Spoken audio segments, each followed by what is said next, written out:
Жаным, бул эми биздин колубуздан келет. Чек арага аз эле калды.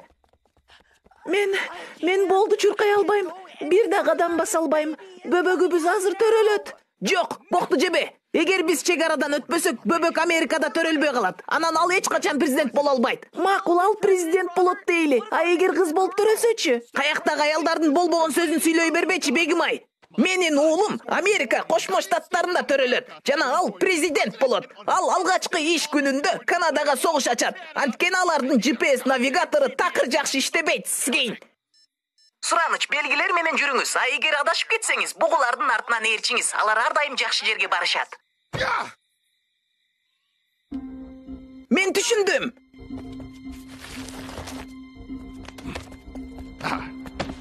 Жардам бергениме кубанычтамын. Жакшылап ук, бегимай. Азыр мен айтканда бар күчүңдү колдоносуң. Токто, эмне? Бизде бир эле мүмкүнчүлүк, бегимай. Даярсыңбы? 1, 2, 3.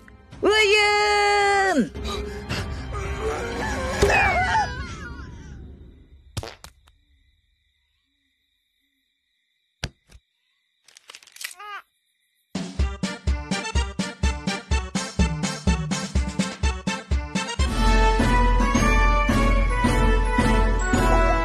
Бөбөк президент, секретарыңыз айтты. Саат 4-кө жолугушуңуз.